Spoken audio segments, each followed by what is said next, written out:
Thank you तनु जी। जय जिनेन्द्र पंडित जी।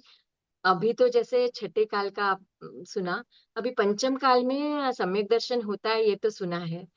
पर इस काल में अगर सम्यक दर्शन प्राप्त करना हो तो उसकी नई विधि क्या होगी?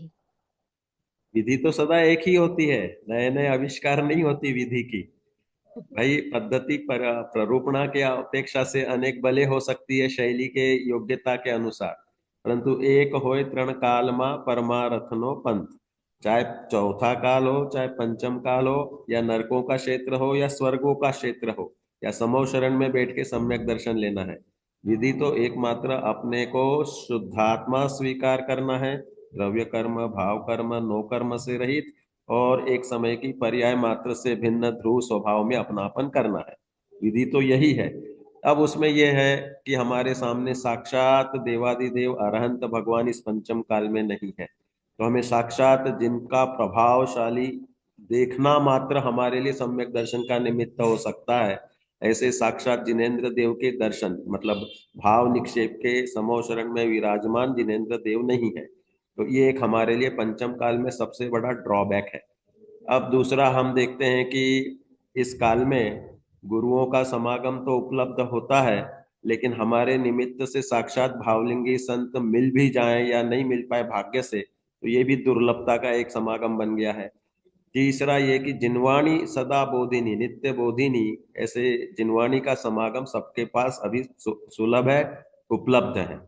अब इस जिनवाणी के माध्यम से भी सम्यक दर्शन होता है। 86 नंबर प्रवचन सार की गाथा में त्रिग मोह हो क्षय इसलिए स्वाध्याय करना चाहिए।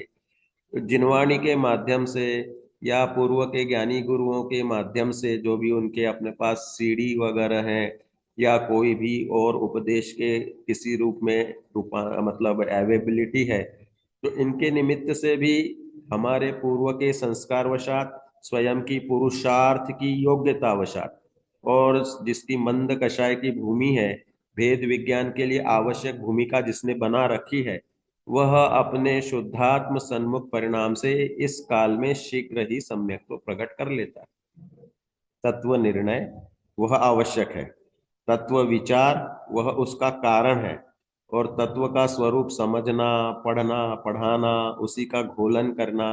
क्योंकि मनुष्य गति का मुख्य विशेषता है कि मननम करोति मनन उत्कुटा इति मनुष्य, जो मन से उत्कृष्ट है, अपने चिंतन करने में, विचार करने में, तत्व विचार और तत्व निर्णय जो करेगा, वह नियम से देह से भिन्न, प्रागादिक से भिन्न शुद्धात्मा का अपनापन करके सम्यक से सुशोभित होगा ही होगा। इसलिए सबसे बड़ा पुरुषार्थ पंचम काल हो चाहे चतुर्थ काल हो या कोई भी हो, निमित्त सामने साक्षात देवादिदेव अनंत मिल जाए तो बलिहारी है। अगर वे नहीं है तो भी उनके निरूपक शास्त्र, उनके वचनों के साक्षात हमारे लिए प्रतिबिंब है। ऐसे शास्त्रों से तत्व निर्णय करके हम नियम से सम्यक दर्शन प्राप्त कर लेंगे। इसलिए अपने पुरुषार्थ में कोई निगेटिविटी नहीं लाना कि अरे साहब ये नहीं है, ऐसा नहीं, वैसा नहीं। सब कुछ उपलब्ध है, अगर योग्यता पकी है, योग्यता अगर है, तो सब कार्य नियम से होते ही होते हैं।